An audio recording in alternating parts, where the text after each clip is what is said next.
Stephen Bartlett, they have 8 cameras on set, probably like 10 people working on the show. It costs them like $20K to edit the episode. You see a podcast as a revenue channel rather than like a branding exercise. The big limiting belief for so many companies in starting a podcast is like, I'm not going to get many views, this isn't going to be worth my time, etc. They have an arrangement with a partner, or they get one customer that typically would just pay for the podcast. Over 5 years, they sign one deal that's worth like $500,000. A tiny audience can have a big impact for these companies. What would you say is the most effective way to get a podcast off the ground? You just leverage.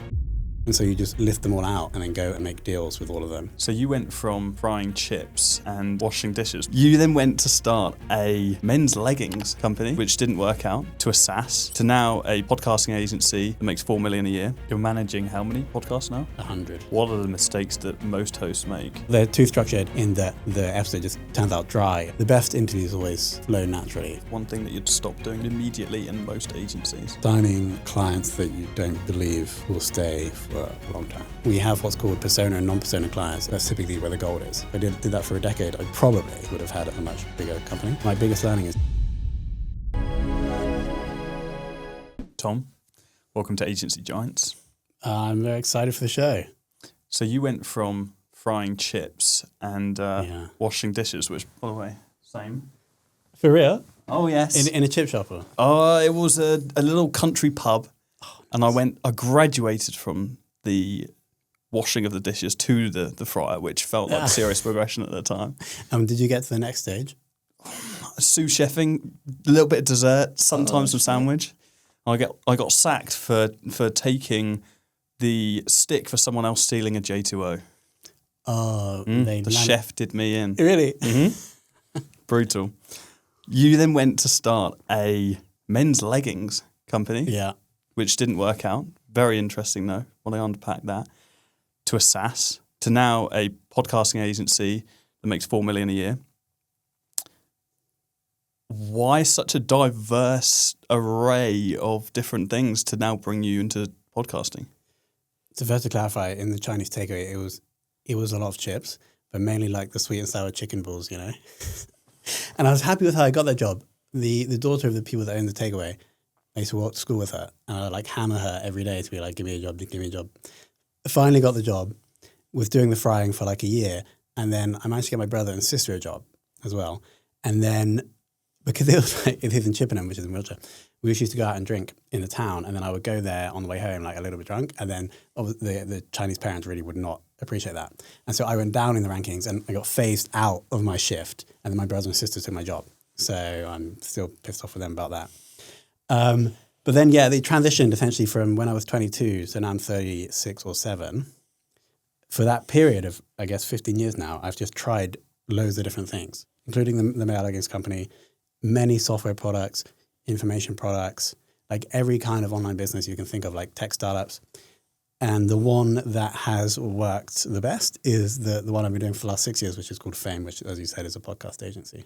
Interesting. And the software companies, were they in a similar industry or a variety of different companies?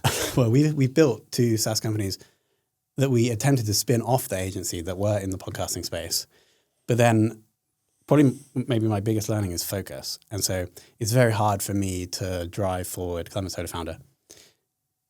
It's very hard for me to drive forward multiple things. And so those external SaaS companies have now been folded in and are only used by us and our clients.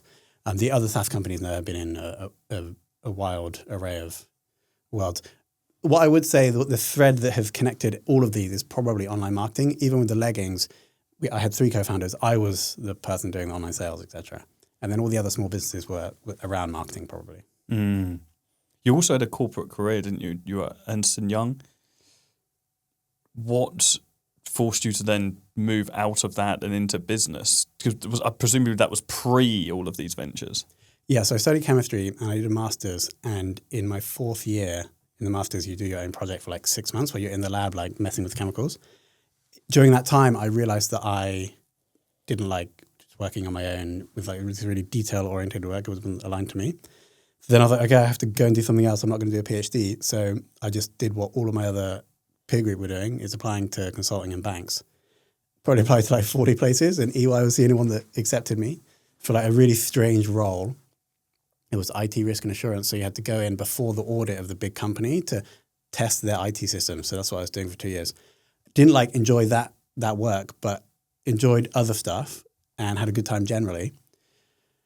But I always hated being told what to do. So my solution after EY was to move to Accenture and get paid a bit more and to do like slightly better work, which worked out well. But again, I realized after a year of that, I still didn't like being told what to do. So in 2014, I set myself the goal of replacing my salary with a business I built on my own. And so just went to the internet. Can't code, still can't. So I just had to learn marketing basically if I was going to build something on my own. And so end of 2024, I left Accenture because I replaced the salary. And then since then have been not employed apart from 1 year where I had to go back and get a job because I ran out of money. And when did the male leggings idea fall into this? And where does that even come from? It was one of the first ones. It was probably the third business maybe. The very first was Google Ads affiliate. So like bidding on locksmith in Texas and then sending it to affiliate offers. And then there was loads of other shitty online businesses. But then the leggings came because I had my two best friends and we were like, jeans are getting skinnier and skinnier. The next transition is to the male leggings. And so we started that business like 2013, had a stall in Brick Lane Market, and then got on Dragon's Den. Ultimately, we sold like 3,000 pairs over like 5 years, I think. And so ultimately sold a bit for like $5,000, I think, in like 2018. So it ran for 5 years, but it was never a full-time thing. Interesting. The ambition to be so?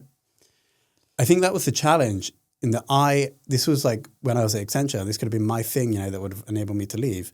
But the other two, like one is quite risk averse, shout out Joe, and the other one, I didn't really know. Yeah, he probably would have wanted to do it full time, but we just couldn't. It's quite hard to make an econ business support 3 people in London if you don't have any funding or anything.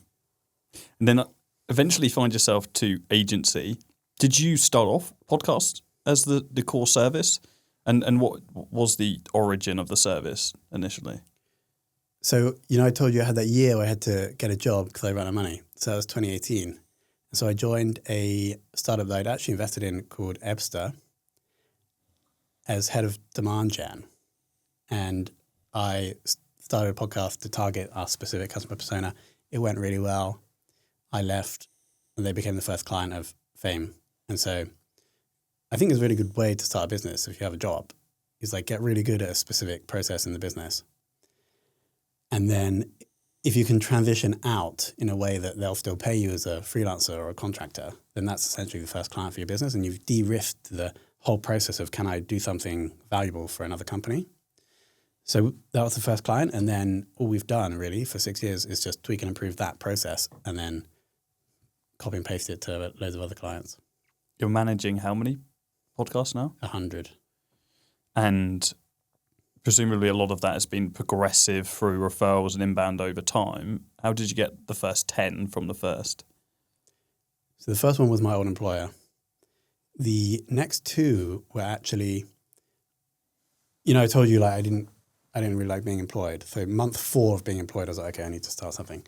So I started a newsletter called SaaS Hacker, which was a daily email of a SaaS growth case study. And so I was like building the email list on the back burner. And so when I left and had the first client, I started Fame, then I just sent an email to the list being like, does anyone need a podcast? So that was the second 2. So that's 3. Then started doing some outbound and actually leveraged some contacts I'd made because I was hosting this podcast for my old employer. So I knew people in SaaS companies in London. So I emailed some of them. That might got to like 6. And then from there, it was that's when we started getting Google traffic. So Google Ads, Google Organic probably got the rest to get to 10. And then since then, it's largely been the same. It's like Google, organic and paid, referrals, my LinkedIn profile, my podcast. It's probably all the channels. We're really talking about very specific, very hyper niche podcasts, presumably, or do you have some clients that are more kind of mass market, broad appeal, or was it predominantly like a very specific micro niche, and then obviously with high impact to the business? Yeah, that is the model that we specialize in. If a client comes to us and they like want to pay us and we believe in them, then we'll take them and we'll do the other like high volume stuff. But we're not as good at that. Mm. So yeah. So I'll get a pitch off camera. We actually, so we're really trying to work on retention, right? And we have what's called persona and non-persona clients. And so now going forward, we just implemented this. to bring on a client that's like below 50 employees, I think, in terms of the company, we have to get sign off from the head of account management. So because if her OKR is a retention number, and she was seeing that the clients that were leaving were the smaller ones, because obviously there's high risk there. So yeah, I might pitch it, but I actually don't know how big your company is. That's one of the best backwards insults I've received in a long time. But I actually don't know like what size your company is, so potentially you would be on Persona. Maybe. But I'm interested in like the correlation. I think like a big limiting belief for so many companies in starting a podcast is like, I think it's personal ego problem of I'm not going to get many views. This isn't going to be worth my time, etc. Have you got some pretty large, high profile clients, big businesses that have very small amount of views? And if so, like what is the range? How does that fluctuate? Are we talking, a podcast that can get even as low as a couple of thousand views an episode, or lower can have a really significant impact on the business? Yeah, exactly. The goal of B2B marketing, in my opinion, is you have to get your ideal customers to know, like, and trust you before they buy. And so if there's we have a client that's in cybersecurity governance software. And so there's probably only, 1,000 people in the US that they would want to become their customer. And so if they get 100 of them to listen to an episode every month, and so they get 1,000 impressions over the year with these types of people, and just over 5 years, they sign one deal that's worth $500,000. That's probably still going to pay for the podcast. So a tiny audience can have a big impact for these companies. How does the commercial model work? Do you charge like a fixed retainer? Is it a percentage of return? It's just a fixed retainer. Interesting. And how does that range? From $2,000 to $5,000 a month. And specifically, what are you doing for the pod? We break into three, so sourcing and booking guests, editing and production, so producing all the assets, and then promotion, which is where we take responsibility for the growth of the show.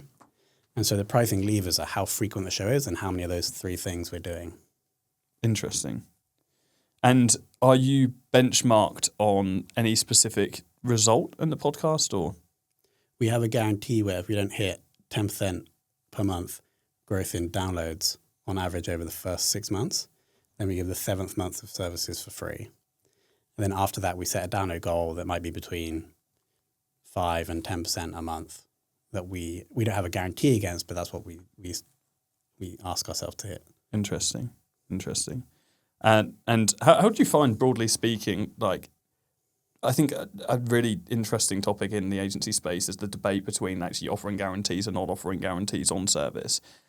Did you introduce the guarantee because of a client acquisition problem, or is it just something that you've had since day one? I think I looked at all our competitors and I was like, how can we get a better conversion rate? And so we just started doing that. We've done it for 3 years. Had to pay it out once or twice, I think. The secret we have, or the lever we have, is that we will use our own ad spend to basically ensure that we do hit the numbers. So we have the guarantee, but we also can pay enough money to ensure we don't have to give the guarantee. But then obviously we have to pay the money and it reduces our margin. Is that Google or Meta that you're spending on? In order to grow the downloads of our client podcast. Oh, God, I feel like our paid ads guy is probably the number one paid ads guy for podcasts in the world, I think. Because he, just for 3 years, has run campaigns for 250 podcasts on 10 different platforms. So yeah, it's Google, YouTube, Meta, these other podcast advertising tools that put your episode on blog posts related to the topic, TikTok, everything. I'm a little bit less, I used to manage him directly, but I don't anymore, so I don't really know what they do, but he's got a good playbook, I would say. What would you say is the most effective way to get a podcast off the ground? In terms of promotion, downloads. I'll pick out some strategies that I'm seeing working at the moment. Probably my favorite at the moment is, if you Google best sales operations podcast, there's all these search results that have the top sales podcasts listed. I don't think the owners of those blog posts understand the value of their positioning. And so you just lift them all out and then go and make deals with all of them to get the show inserted. Sometimes you just have to pay. Sometimes you have your own one and you do a swap, put their show or you link to their article to get your podcast in. You can even ask, if it's a company's blog post, ask their CEO to be like, come and be a guest on the show if you put us on your article, etc. And so that's one of the first things we like to do, because if you can just get like exposure there, then you have this like long-term drip feed of new listeners. So that's an organic strategy. A paid strategy, I would say, is having the host post the clip that is ideally themselves, of them saying something controversial, interesting, etc. on the show, and then run LinkedIn thought leadership ads for that post from the company page that you've created for the podcast on LinkedIn. So that so obviously you post the clips first to find the ones that actually perform organically, and then you can kind of augment that with thought leadership ads. That's a paid one that I like at the moment. So there's two. We can keep going if you want. Let's keep going. Okay, so my next one I would say is, we'll do another organic one. So ranking in like Apple Podcasts, Spotify, etc. is relatively basic. So if you take Apple Podcasts, you have title, description, and author, those three fields. So just understanding what is the one thing that you want to be appearing for in search engines.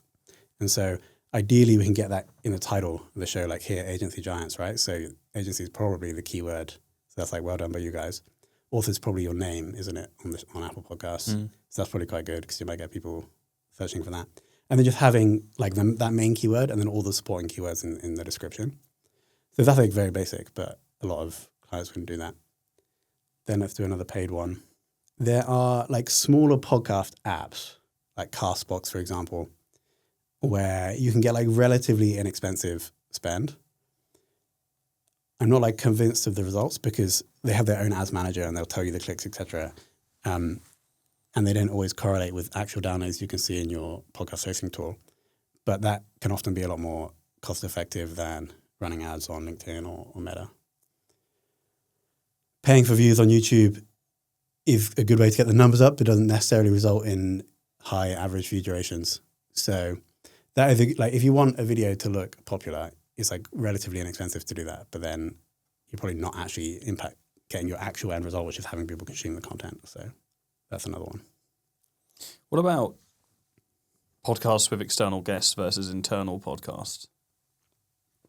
Pros and cons to each. So external guests, if you are using the tool to like build your network in the niche, then obviously the guest helps. Or you have to have a guest to do that. It can also help with growth. You just leverage the guest audience. Like we have some clients now that in order to come on the show, you have to agree to share. So when you're like booking in Calendly, you're like, do you agree to share this podcast? If they say no, then they get delayed and pushed back. So it helps with growth. It's better if you're like building if you're trying to get clients, essentially your partners, or build a network. I think the strategy is obviously pretty saturated. And so the very first thing we do for any client is like, what's the strategy? How do we differentiate ourselves? And if all the competing shows have guests and the client's open to it, then maybe we'll try and do a solo show, or like a hybrid. So one episode solo, one episode with a guest. So it's really about, in that initial stage, how can you make a show that's better than your competitors? And sometimes a solo option is better for that. But if the client is like, I want to build our network and our partner network in this niche, then we're like, well, let's just do a guest show. I think I saw you mention on a different podcast that you see a podcast as a revenue channel rather than like a branding exercise. What did you mean by that? The way Fame, like the initial show I started when I was working at that company, was definitely like, we were judged on revenue. The CEO, I'd meet with him every week and he'd be like, okay, how many deals have we booked? And so this was my initial insight, was that we're going to build a podcast agency that is going to aim to grow revenue for the clients, because obviously if they're making money, then they're not going to churn. What we did find, though, is that when we had these bigger clients, like these publicly traded SaaS companies in the US, the marketing manager who's responsible for them is actually not responsible for revenue. They just need to show, quite frankly, like a brand awareness metric, like are the downloads going up or not? And so when we're like, okay, should we try and invite our ideal prospects onto the show? They actually don't care. It's not a goal for them. So those clients are often the best, the bigger companies. And so what we realized is that yes, for maybe the companies with 50 to 500 employees, their primary objective, we have 4 of them internally, is ROI. And so we optimize the show for that. But these big companies, their primary objective is brand awareness. So we optimize the show for that. As far as making a podcast as profitable as possible and revenue generating as possible, like what would you say are like the main monetization strategies? I would just ensure that every guest you bring on could be an ideal customer, or, well, it's actually, we go category 1 guests are people that could be an ideal customer or partner. So we're like 75% category 1 guests and then 25% category 2 guests. Category 2 guests are not your ideal customer or partner, but they have an audience of them. And so you do still want to grow the audience. So you bring on category 2 guests because often they do actually create better content because they're typically better communicators. But then also because they have an audience, they should help the show grow. And you want the show to have some exposure to incentivize the category 1 guests to come on. So the first thing you do, though, is ensure you have 75% category 1 guests, ensure that you have an incredible experience for the guests, and then just have some kind of trigger in the future to reach out to be like, okay, you mentioned in the episode something about this. Maybe we should talk about how we can partner and sell our software to some of your clients. So either partners or customers. So, but predominantly you're looking through monetization through guests rather than through viewers? Yeah, so yeah, we break down ROI into guest side and listener side. And so for these like 50 to 500 person companies, in the short term, we're much more likely to get an ROI through the guest side because growing the podcast, as you probably know, takes a while. So that's what we focus on first 6 months. Ideally, we get some movement there, like they have an arrangement with a partner or they get one customer. That typically would just pay for the podcast. Then if the show grows, then as we insert the ads for their main CTA, that actually starts to convert because you might get like a 0.1% conversion from download to somebody opting into whatever the thing is or to like have a demo. And if you only have 1,000, 0.1% of that is like 10, I think. And so that probably won't get a customer. But then if you have 10,000 after 18 months of growing the show, those numbers can actually work. So short term, we want to keep the client happy with it or keep the CFO happy with the show by focusing on guest side ROI. But then longer term, yeah, the holy grail is having ways to get the listeners to come inbound to you to buy your thing. Do you find that as far as people hosting guests are concerned, and if we're kind of still focused on the topic of we're building a podcast to generate revenue, which most people are, at least aspirationally, do you think it's better to come into episodes with like a specific motive and topic in mind, or do you generally advise for people to allow the episodes to be free-flowing and a natural conversation? I think it depends on the host. We do for every episode that we produce, we create an interview sheet, which is the research on the guest and then what we think are topics that the guest would like to talk about that is going to add value to our ideal audience and that ideally the host has some kind of interest in. And so we obviously give that to the host. Some hosts just read it out like line for line. Some hosts just completely ignore it. Actually, the best hosts have an awareness of what probably the good questions are, but then when they see the guest's face light up about this one specific part, then they'll ask like 3 or 4 follow-up questions on that because you get the best content when the guest is like happy and engaged and in a flow state. So the best hosts are able to spot that and then dig into those things, whether it's on the interview sheet or not. So I feel like the best hosts have like structure, but are completely ready to break the structure when they believe it's going to bring a better episode. Makes sense. What are the mistakes that most hosts make? So the first answer I'll give is like they're on that scale of like following a structure to not at all, like being too far either side, so completely unstructured where maybe the guest is engaged in talking about something they're interested in, but is of no interest to the ideal guest or ideal listener. Or they're too structured in that the episode just turns out dry. It's like relevant content, but the guest, there's no vibe with the guest. That's the first thing I'll say. Second thing I'll say is who I'm trying to think of like a really good client host. I've sat on a lot of client interviews. What I see a really good host doing, and so to reverse that, to invert that, a bad host wouldn't enable the conversation to flow. So really good hosts, they have like their list of questions and they ask a question and they have like the next 3 questions in their mind and the guest gives the answer And then the host is able to seamlessly transition to the next question by linking the part in their answer to the next thing. They'll be like, funny you mentioned that. Actually, I'd love to dig a bit more into why you think that is, because it's like on the list. So therefore the bad hosts are like, they ask the question, we get the answer, and then they're like, okay, so what do you think about X? Which is fine. And obviously in post-production, you can like make it a bit better, but the best interviews always flow naturally.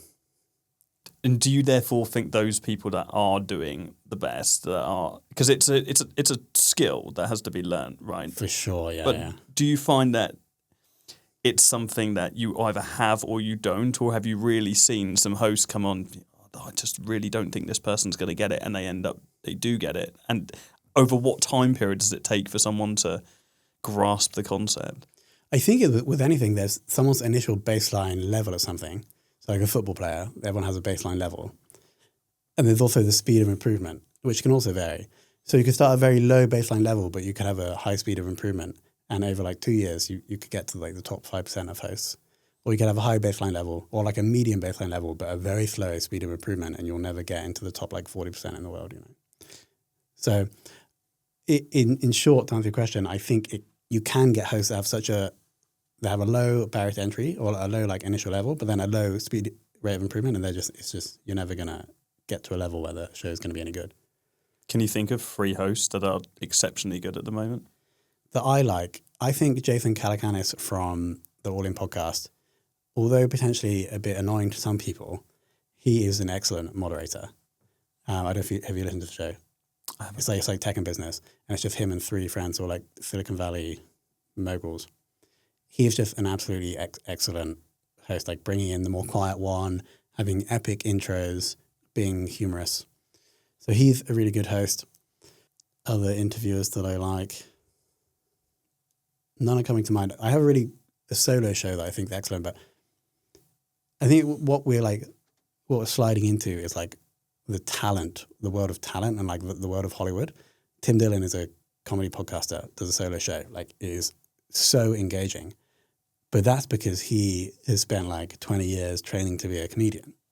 And so we're like edging into the world of talent. Alex Cooper of Call Her Daddy, like she is so engaging to listen to. But these people are like they're essentially actors, you know? So you don't really get that with the with the VP of like tech at some cybersecurity company that's going to host our B2B show. What about the likes of Chris Williamson, for example? Yeah, I don't really like listen to those shows. I've like seen a few clips, so I can't comment on that one. I also don't listen to the Diary of a CEO, but the clips I've seen of Stephen Bartlett, I do think he is an excellent host. Yeah. How much of it do you think comes down to the host themselves as an individual and the prep that's gone on behind the scenes pre-episode? I feel like these top hosts like do prep a lot. But then I feel like they get the balance right in that they're not like just going through question by question. They're like jump off the script if needed. That's typically where the gold is. I know like Stephen Bartlett, he probably does some intense prepping. I have a lot of people prep and then he like spends time on it as well. Probably Chris Williamson as well. These like top shows, I feel like to become the best, you have to like every single variable you have to maximize. Like they have 8 cameras on set in Diary of a CEO and probably like 10 people working on the show. It costs them like $20,000 to edit the episode. Yeah. So I think to become the best, you really have to optimize every variable. Do you put in the groundwork to prepare ahead for all of the clients that you work with? Do you come up with interview questions and so on, or is the client doing that on their side? So if we go back to the 3 things that we do, so finding, booking guests, editing, production, and promotion, if we're doing that first one, that includes us, prepping the host and the guest for the show. The extent to which hosts look at their research does vary. But we call it an interview sheet, which is just the research and the questions, and we share the whole thing with the host, often just a selection with the guest. So we don't want the guest to know absolutely everything that's going to be asked. And some podcasts, they don't want to send anything to the guest. But the standard is we send a selection of the questions to the guest so they have some idea in case they're nervous. They want to prep something. But I actually don't like sending guests well, for my show, for example, I send all the questions, but I only send them on the morning of the podcast because I don't want the guest to be like spending all their time and then thinking, okay, I'm going to say this to that. Then they're completely inside their head and they're not like, you're not actually getting authentic performance from them. Can you think back to a time where you've had a client it's just been an absolute car crash of a project to work with without having to call them out right now? Yeah, we have loads of car crashes. So we have like 100 clients. So even if we had like 3% car crashes, we'd have three a month. We have loads of issues. Like it's such a like a messy, or can be quite such a messy process, and also an emotional one. Especially if the key thing for us is, I was telling you like the 50 employee thing. Typically the most challenging clients are where the host is also the person who's responsible for paying the bill. So like the founder, CEO of the company, they sign off on the bill. They're also the host. Those are always the most challenging because the founder, CEO is going through that emotional journey of being the host, seeing the numbers, which is essentially feedback on their performance, whether they're good or bad, and then having to sign off on the bill every month. So that's the reason why we're trying to shift up, because if we have the CFO or the marketing lead signing off the bill and then some like VP of customer success is hosting, when we split that out, it's often an easier journey. There have been times where we've just been like, look, this is just probably not going to work out for you. Like the podcast, even if you're happy to pay us, the podcast probably isn't for you guys. Only a couple of times because we don't like to turn away revenue, but that definitely has happened. And so sometimes I wish we had a service where we don't rely on the talent of the client in order for it to largely work. If you're trying to get a good podcast episode, the most important thing is the quality of the guest. Second most important thing is the skill of the host. So that is a key part of the process, which is why we have about 2 years ago introduced what we call host coaching. The better we make the host, the more successful the podcast, the easier our job is. So actually one of the best ways to grow a show, to go back to your point, is how do we make the host better? Then more listeners will return. Retention is the foundation of growth. The show is going to grow faster. So that's why we introduce host coaching as part of the service. And is that like an ongoing weekly one-to-one coaching element, or how does that work? I'm kind of away. Like we have the head of account management is responsible for the happiness of all the clients. So what I would aspire to is, especially with AI, it's actually a lot easier now because you just upload the audio file to Gemini Gem, for example, and then get the host coaching. You have to like review it and make sure it's like makes sense. I would like host coaching after every episode. So we have like bi-weekly meetings. So in the AOB section, we have a section for feedback on the last 1 or 2 episodes that we've recorded since the last meeting.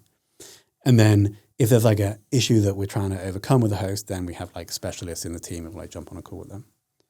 So that's what I want to see happen. I don't know if we're quite there yet. Talking to team, how many people have you got at the moment? We call them team members, so people that are full-time is between 70 and 80. What's the main bulk makeup of that? Is it editors? No, the 2 biggest groups are what we call PMs and AMs. So between 15 and 20 of them each. And the PM is responsible for everything going out on time. And the AM is responsible for the success of the show and the happiness of the client. So each client has an AM and PM. They're responsible for making the show happen. So those are the biggest groups. Interesting. And where do you sit within everything? What makes you tick inside the business? I have 3 focuses for this year.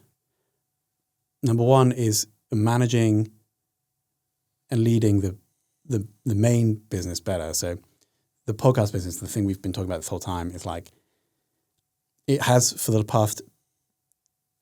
first 4 years of the business, it was 100% of the revenue. Now it's 75% of the revenue because we have these other things. So for the main part of the revenue, we have a leadership team of 3 people who largely like 98% run that function. So the growth person, ops person, and head of account management. So my first focus for the year is managing them better, managing and leading them better. The second focus is a new like sub service that we've launched. And the third focus is my own mini media brand called Cash Machines.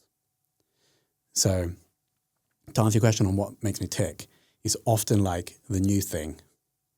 And so that's why I have this new sub-service. I can't completely I can't completely push the main service away because they're the whole there above the leadership team. We don't have a CEO essentially, so I am the CEO of that. So I still have to do that. That's probably 20%. New service is like 60%. That leaves another 20% for like LinkedIn, newsletter, podcast. That's like personal. What does a secondary service do? It's called Fame Crew, and if you Google like videographer in Liverpool, because your B2B company is going to a conference and you need a videographer there, then we have a network of crew members around the world that will like manage and deliver the work and do the editing if you want that done. Nice. That's very useful. And the cash machines, that's just the podcast newsletter under my personal brand. Fine. That's evolved a lot over the years. Recently rebranded to Cash Machines because it's like the thing that I'm interested in. It first called Confessions of a B2B Marketer at the start because I was interested in marketing. Got a little bit less interested in marketing because I've been doing it for a decade, so converted to Confessions of a B2B Entrepreneur. And then in the last 3 months, converted to Cash Machines because I just want to talk about profitable bootstrap businesses. So you strike me as the kind of person that has 1,000 ideas and would potentially struggle in knowing which one to focus on. Is that a fair assessment? Yeah, I think if I told you that in 2014 I wanted to leave my job with a salary. The business I built then was essentially just, all these companies are like hire offshore talent and then they hire them and they either connect you and take 30% or they like manage everything and charge double the salary. That's what I was doing. I had a team in the Philippines, would charge startups around here in London to like double their salary. We got to like a team of 7 and that replaced the salary. That business model now is like really sexy and everyone's doing it. But for me back then, when I was going through the startup phase, I didn't think it was scalable. And so I just skipped off that, tried to build an online marketplace to do it. If I just kept doing that, the Filipino staffing business started at 2014, if I did that for a decade, I probably would have had a much bigger company. And so to answer your question, yes, jumping around I think has cost me like a lot of potential revenue because I would presume that Filipino staffing business would be larger than Fame is now if I did it for 12 years, but I didn't. So, what are you chasing? I have been thinking a lot about this recently because 12 months ago, had a child, and that changes a lot of things. Up until the child was born, or actually up until the child was like 6 months, it was always just growth. Like I want more revenue, like a bigger business. After the child is born, it does change things. You're like, actually, other things can be as important as building a business. But I still do love growth. Like growth, my primary value has always been growth and entrepreneurship, which is why this new like sub-service that I'm essentially building with one other guy, because we're in this new stage where we're like designing all the processes and working out how to find the customers. I really, really enjoy that. It's like I feel it's not work at all. It does feel a bit like work when you're like have this, I don't want to say sluggish, but this big organization and you can't just like change things straight away because people get upset. So I don't enjoy that as much. But there are other parts of the main service that I do enjoy, like managing the team, leading, presenting and stuff. So it's in this has been a year of turbulence in terms of life priorities. Is it an exit? I'm motivated by cash. Whether the cash comes by exit or by taking money out of the business, I'm not too concerned. It really is, like, everything is for sale. And so if someone was to pay what I believe to be an irrational multiple on our profits, I would obviously take it. But right now, I don't think anyone's paying that. Mm-hmm. So I think it's fine to, like, I'm happy with, we've always been profitable, I own the whole thing. So I have a lot of freedom in terms of what we do with the cash in the company. And so I'm not in a rush to sell it because I actually don't know what else I would do. What's the biggest bottleneck to get past 4 million ARR? So we have the 100 client barrier has been a barrier for like 1 to 2 years, where we add between 5 and 7 clients a month, but then we lose between slightly less than that. And so the growth of like topped off, but that's happened like 3 times. So we get to like 10 clients, and we got to like 30 clients, and we got to like 70, and then we get to 100. And so now it's just working out like, how do we evolve the service to enable us to improve retention? And how do we also add more clients every month? So that's what I'm not doing any of that work, but here's what I'm trying to bring out of the leadership team. So I like prioritize what they should focus on, but then they're doing it. While they're optimizing that 25% of other revenue is what I've been working on for the last 2 years. And so I think ultimately, in order to get to 10 million, we probably will need to offer something else to sell something else to these clients, which is what I've been working on in the 25%. Either through acquiring smaller companies or starting new services. So we acquired 3 last year. And then this is the first time I'm trying to actually it isn't the first time, but here's the first time I'm starting a sub-service that's actually working. I've tried other sub-services in the past that haven't worked. So that's kind of my job is like, how do we, ultimately my job as CEO is how do we grow the company? And so there's like a couple of different avenues that we're exploring to do that. Do you want to have your own studios? There's a guy called Sam, who I can't remember the name of his business, who the founder of Karugo, maybe you know him. He has a personal branding agency. And I saw like a year and a half ago, 2 years, that they had bought a studio. I was like, that is really cool. And then I spoke with him on a podcast actually, and he's like, it wasn't maybe the best idea, so maybe we should cut this out because it's his business info. But so actually, yeah, let's just not mention that in the show if possible. Why wouldn't we have our own studios? It's a great question. I just don't know how that's gonna. Like, one studio is probably going to add, I don't know, 250K a year in revenue. I don't know how much these places make, but I don't see that, like, our DNA is like fully remote, like global company, like global services. And I wouldn't want to tie us to one location. I think if there was a plan to like build Fame Studios, or if we thought we could build a Fame Studio in like 100 cities, then I would be interested in that. The problem is I have absolutely zero experience with any like kind of in-person business, so I wouldn't be confident in executing. The reason I like the Fame Crew service, like fully global, fully remote, it's actually exactly the same thing we do with the main service in that we like find customers quite cost efficiently online. We have good remote offshore operations to lower cost, but like we're still in control of everything. And then we manage global resources well. And so it's actually the same thing really as what we do in the main service, but just packaged in a slightly different way. So we're already experts in all the things we need to do. And that's why I think it's working quite well. So it feels like a more natural thing than starting a chain of podcast studios. But good idea. Good idea. Or not. It sounds like you had this like dream of starting and scaling and maybe exiting a SaaS company at one time, and you now built these internal tools that you've kind of rolled inside. I'm interested, why drop the whole SaaS angle and just keep that internal? You've got a different kind of couple of revenue streams that you're building. Why did you give up on that side of things? I think I just wasn't good at being a product manager or like doing the whole co-founder thing. I can't code. And I would never be, I guess I took the risk on like paying outsourced developers on the early company.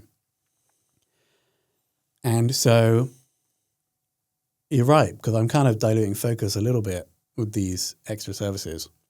But I feel like they're more aligned with the competencies that we have as a business than I have as a person, like managing remote services with global resources.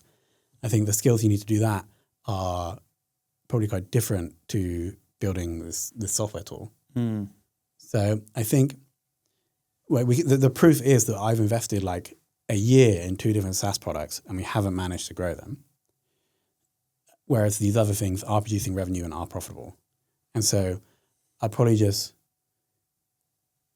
like stay in my lane, you know, like to grow any business, you have to be better than your competitors. I'm not going to beat these other people that can code and like that know how to do software. Do you have to now with Claude Code?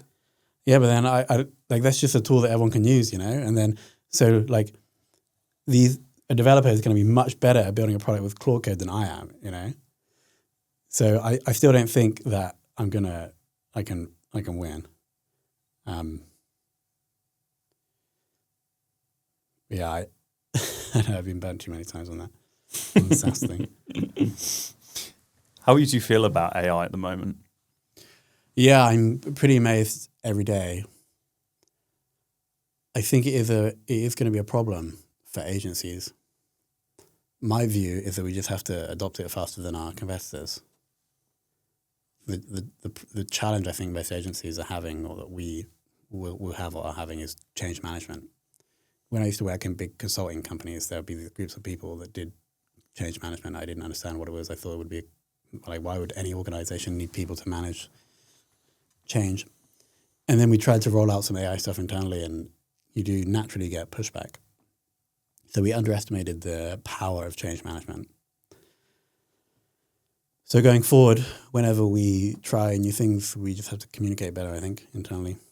Our like internal, like official and true opinion on AI is that no one is going to lose their job because we're implementing AI. If we implement AI and you as a person don't then evolve in your role to be able to add more value to the clients, then you may lose your job. But no one is just going to be fired because we implement AI. So that's the official internal view. We haven't been that successful at rolling out anything there. Selfishly, to me, what are some of the, you admit they haven't been too successful with them, but what are maybe some of the systems that you have built or use cases that you have found to have a positive impact on podcast, regardless of whether it's growth or revenue, just in general? What are the best one? My favorite one at the moment is we have bi-weekly or weekly meetings with every client. Historically, they were not recorded. So we just started recording them, feeding the transcript into a Claude model, and then it just gives the head of account management a weekly report on whether they're a churn risk or not, so she can better focus her time. That's a really simple one, but I think is having an impact. The kind of longer term thing I'm working on is an OpenClaw general agent that will sit in Slack that will start to do the simple tasks. Like if we're finding guests for clients, then every week we have to reach out to, let's say, 10 guests, and we have somebody in the Philippines who will go and understand the guest persona, find the guests, get their email, LinkedIn profile, etc. So ideally, like that doesn't have to be done by a person anymore. But that doesn't mean we're going to fire the GL team. It means that they will have to go and, when I say GL, I mean guest liaison. They'll have to work out a way to add more value to the business. So that's like the longer term thing. And so I think we'll relatively soon be able to do that, and then there'll be other things that we'll try and have that general agent do. Aside from that, on the marketing side, going back to the new Fame Crew service, like Googling trade show a videographer in Liverpool, obviously we want to rank for that. And so building out the landing pages for that service has been so much faster using AI to create the different things on the page that's going to be better for SEO. Mm. So that it's been crazy how fast we've been able to do that, mainly because of Claude Co-work.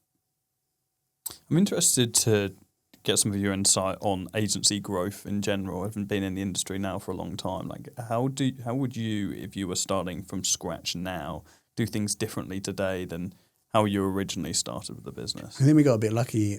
There was like two credible B2B podcast agencies when we started.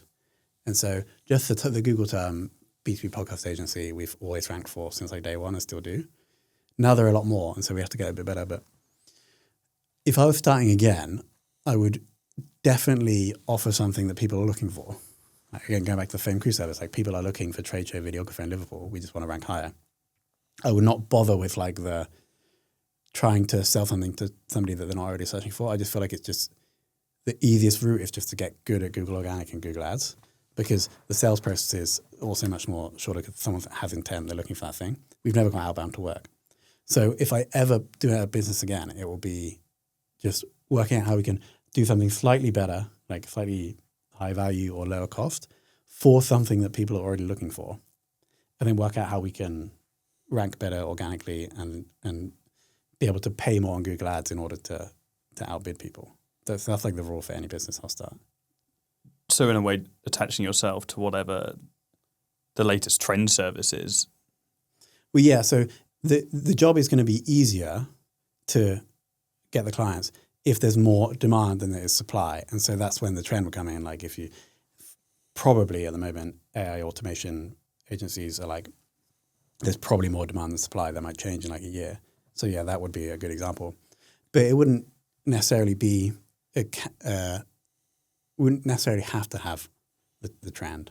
We just have to believe that we can offer something slightly better for something that people are already looking for. What's your opinion on rapid fire questions? We do suggest for all client shows that they have some kind of consistent element. It doesn't have to be rapid fire questions. It can be like the same opening question, a segment in the middle, or it can be like consistent closing questions. Interesting. Your answer to that question was going to be conditional on whether or not I ask you any. You said, no, they're terrible. And I'm glad I haven't got any right now. But before I do that, I'm interested, coming onto this, you assess the opportunity to come on. We spoke off camera and you jump on a podcast every couple of months or so. When you saw us, was there anything you saw that we were blatantly doing wrong that you would change? I can tell you what you're doing right. Like it was a good email from the person on your team. It was in person. And it was on a Friday. I probably wouldn't do it if it was on other days. Friday afternoons, I didn't do much work anyway. What you're doing wrong? No, I actually don't like. I like the email. The comms have been great. WhatsApp group's good. We might steal this for clients that do in-person recordings. I think WhatsApp group is good because also it gives you the other channel afterwards to like engage and send them the link to LinkedIn post to share. So it's nice. Add it to the process. What you've done wrong? I didn't see anything that you've done wrong. But if I spot it, I'll let you know and we can add to the comments on YouTube. I'll get host feedback off camera maybe. Rapid fire then. Okay, best B2B growth channel right now. If you asked me like a year ago, I would say LinkedIn Organic, but not anymore. Maybe YouTube Shorts. Interesting. On main channel or create a secondary channel for Shorts? Yeah, so now he's more advanced than my knowledge. So I would, I know people that like just have these like unbranded channels that they just use to test Shorts. That's like elite. That's like above my pay grade though. So that sounds good. I would do that. If I was like hardcore trying to grow a YouTube channel, which I've never successfully done, I would do that. I hear there's a lot of people damage their main channels due to the kind of person that wants to watch a short form piece of content versus long form. And so the long form suffers because of the mindset shift between the two. Yeah, but this is like next level YouTube knowledge. One metric every founder should track. Monthly employee retention. Nice. Could be annual. Doesn't make a difference. Most overrated marketing trend right now? AI outbound. Interesting. Why? I think I'm biased. We never got it to work for us. And like, I feel like with outbound, I personally will only answer it if I'm like pretty sure this person actually knows like me. So I'm saying this purely out of my own experience or like what works with me. And that might be completely different to other valuable people that you're trying, I'm not saying valuable, other people that you're trying to get hold of, you know? I've got a pretty naughty system sending 3,000 emails a day right now. For real? Pretty well in the agency, yeah. Nice, man. Maybe a little value exchange there at some point. That's going to be my post episode reach out in a couple of months' time. The pitch. I just thought, hey, just maybe do that. Okay, but that's exactly right. Like you spot something, a potential problem that a guest has, and if you have a good solution, then it would be terrible of you not to present it. Future management company of the Agency Giants podcast. Best book or podcast that shaped how you think? I'll say an author, Patrick Lencioni, is the author of the most famous book is 5 Dysfunctions of a Team, but he's got like 10 books. And I've read multiple of them many times. And so my whole like management leadership philosophy is based on his book. So I recommend any founder read them. Nice. And finally, one thing that you'd stop doing immediately in most agencies? Signing clients that you don't believe will stay for a long time. Nice. Tom, thanks so much. Thanks, man. I really enjoyed it.